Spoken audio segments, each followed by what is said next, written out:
healthcare, education, the environment, international aid, crime. Issues affecting all our lives are shaped and driven by Parliament. But how did it all begin? What does Parliament do all day, and how do you fit in? Parliament has evolved throughout its long history to become what it is today, changing over time to meet the needs of the people. Two key historical events began this process. In 1215, King John put his seal on Magna Carta and agreed to a list of 63 rules set out by a group of barons. This ensured for the first time that no one, not even the king, was above the law. 50 years later, Simon de Montfort, for the first time, invited representatives of the towns and shires to his 1265 Parliament. These events established the foundations for the representative democracy we have today, and from this point onwards, the power to make decisions for the nation passed, over time, from the monarch to Parliament. Let's take a closer look at the UK Parliament today.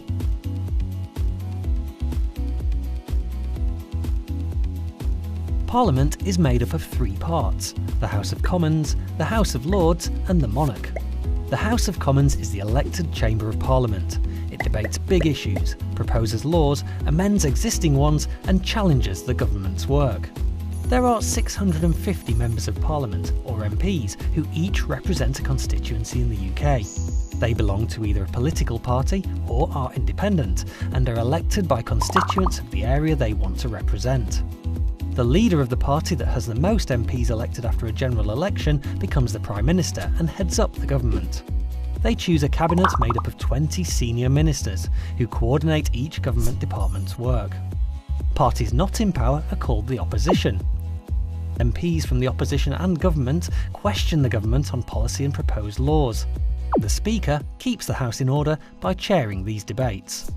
The House of Lords is the second chamber and shares the making and shaping of laws with the House of Commons.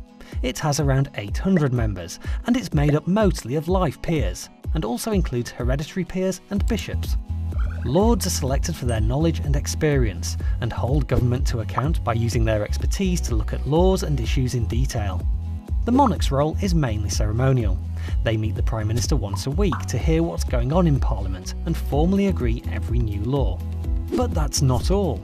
There are also people working behind the scenes who support the work of Parliament: clerks, librarians, researchers and many more.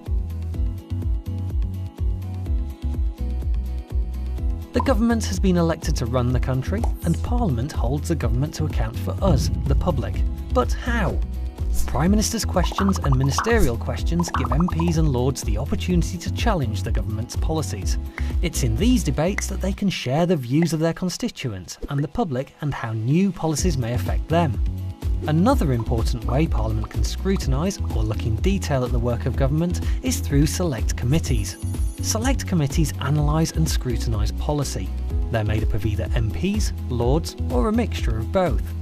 Together, committee members look at a particular subject and make recommendations on improvements. Witnesses with expertise in the area under scrutiny are called to give evidence, which is used to help shape the committee's inquiry. Members of the public, like you, with a view on the subject can also give evidence for consideration. At the end of an inquiry, a committee writes a report with recommendations that the government usually responds to within 60 days. Both houses in Parliament share responsibility for making and shaping laws. But where do laws come from in the first place? A bill is a proposal for a new law, or to change an existing law, and comes from lots of places, like governing and opposition parties, public inquiries, civil servants or campaign groups. So how does an idea get turned into a law? Imagine the government wanted to place greater controls over the internet. A proposal called a Green Paper is published, which presents the government's ideas for future policy. This is open for public discussion, with interested groups like internet service providers and others likely to be affected. Once findings are gathered, a white paper is published, which outlines a firmer plan for government policy. Cabinet ministers must agree whether the proposal is taken forward. Once agreed, a bill is drawn up, and the minister responsible for the policy introduces the bill to Parliament for debate. MPs and members of the House of Lords comment on, debate or amend the bill through several stages, and at the end of the process, apart from very rare circumstances, it must be agreed by both houses. It's then passed to the monarch, who gives formal approval, or royal assent, and the bill becomes law, called an Act of Parliament. In the UK, we live in a democracy, which means power is in the hands of the people through our right to vote.